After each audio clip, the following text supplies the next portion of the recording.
Welcome to Random, Rambling, and Rhetoric with TJ Mercer. That's my TT. And it's all powered by her Samsung Notes. Now, here's my TT. I just loves me some porta potties, said no one ever. I don't know about you, but the ickiest thing on the planet is when I am forced to use a porta potty. I try to hold my bladder until the last possible minute. And what about nasty public restrooms? Ew, public restrooms plus kids.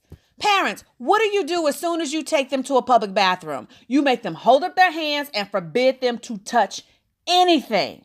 Then you get in the stall, there's no toilet paper or seat cover, you handle your business, come out, and then there's no soap or paper towels. Lord have mercy, Jesus is just not a good situation all around. Fortunately, there's the restroom kit, a full bathroom solution the size of a lightweight deck of cards. A deck of cards, y'all. I keep one in my purse all the time just because it's complete with a full patented oversized toilet seat cover, enough toilet paper to cover the essentials, plus wet wipes for your tushy and your hands. The restroom kit is a don't leave home without it necessity for your road trips, you going camping, the beach, festivals, basically any restroom that ain't yours.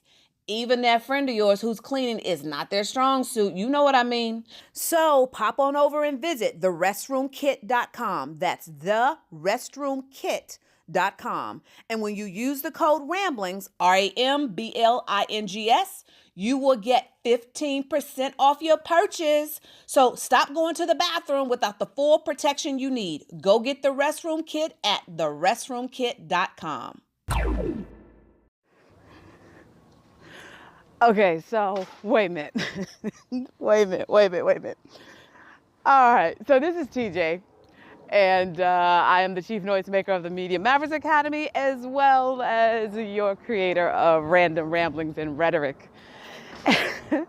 And so this morning, well, first of all, if you're just now tuning in, I normally record these on my morning walk as I'm out just kind of thinking and processing and talking to God and all that good stuff. But this morning, I posted this story on my Facebook page. I have no idea why it came to mind or anything, but I was just laying there and I told this story and I had my Facebook friends rolling because I was rolling as I was remembering and recounting the story.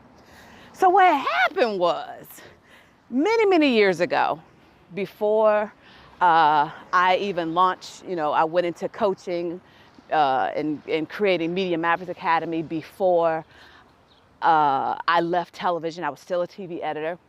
And so this was also during a window of, I had a regular job. My TV editor job paid nice money, so it held me down. So I wasn't charging people to climb up in my brain, have a seat, and just pick my brain. Now, that is my sole method of income, so I can't do that anymore.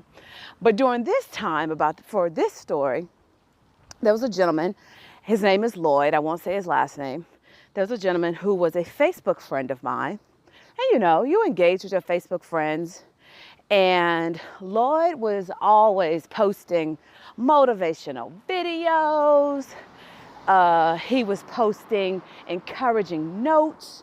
He was posting about all the philanthropy, the business adventures, the exciting escapades he was doing. He was giving away backpacks, buying sneakers for kids for back to school. Like, he was always just putting it out there that he living his best life.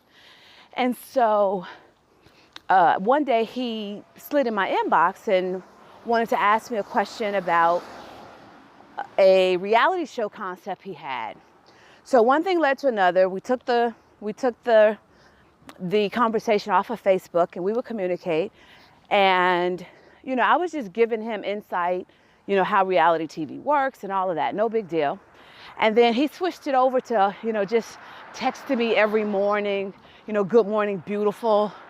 And If you are a woman listening to this, then you already know. We peeped that long way coming. You sending 50 million good morning beautiful texts out, and we can discern if it's genuine or if it's part of your game plan. So I was like, let me just nip this in the bud right now so he won't think that this is how this is going to go down.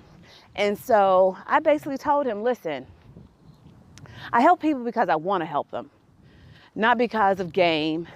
So if this is part of your charm that you thinking you're going to get more help out of me, I'm not going to help you any more than I want to, regardless, especially since at that time, like I said, it had nothing to do with me earning a living. I was covered. So I was just helping out of the goodness of my heart, of who I am. So we had that come to Jesus, get right moment.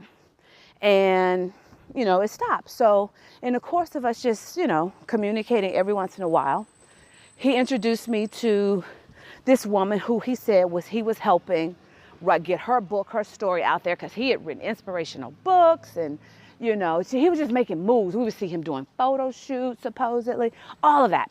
So he introduced me to this woman, and I immediately took a liking to her because she was battling, I forget what the disease was, but she was not well.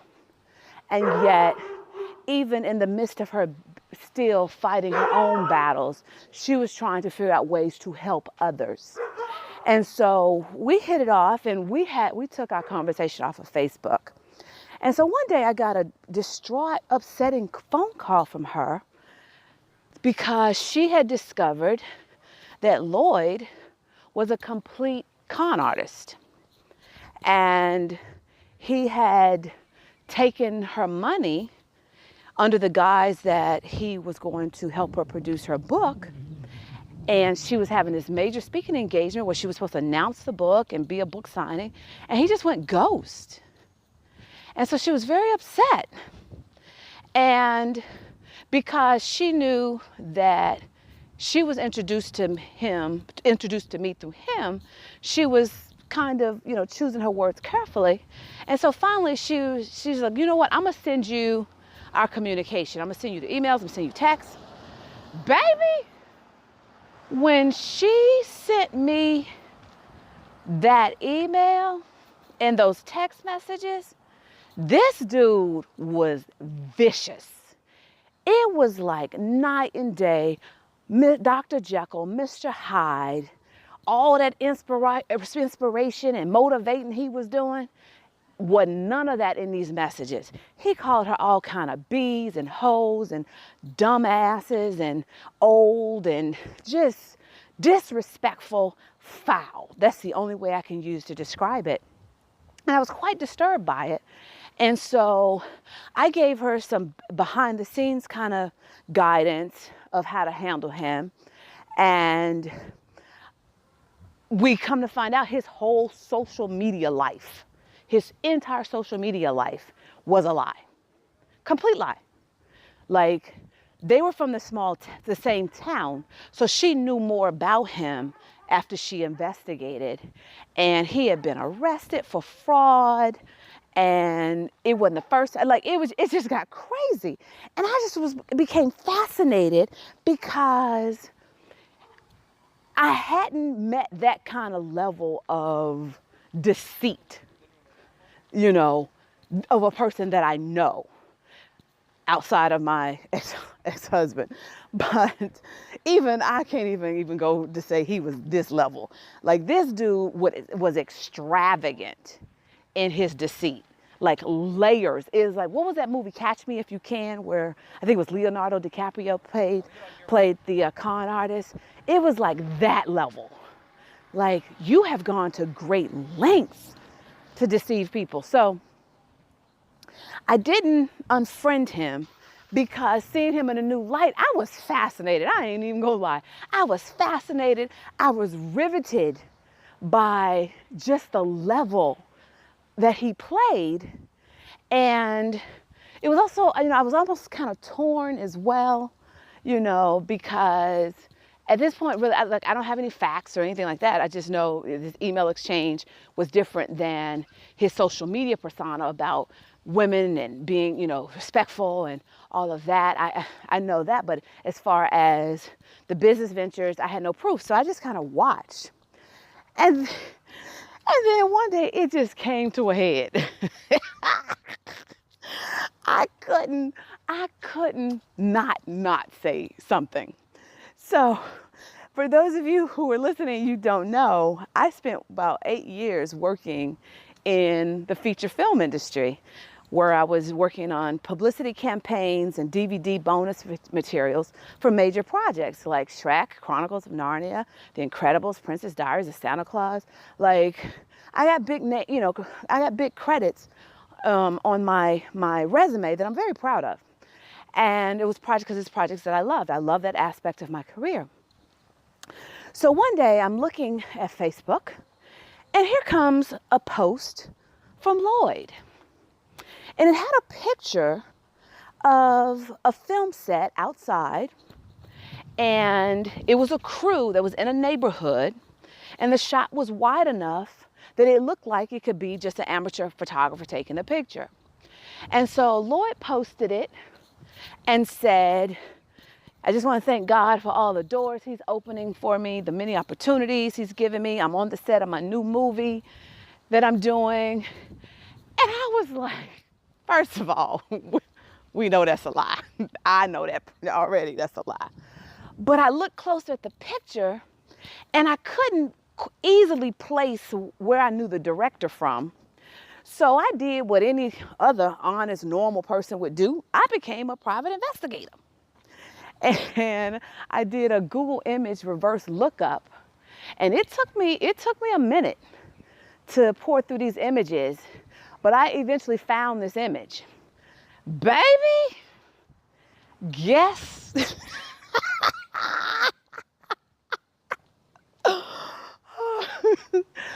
guess what this image was from? You are not going to believe this.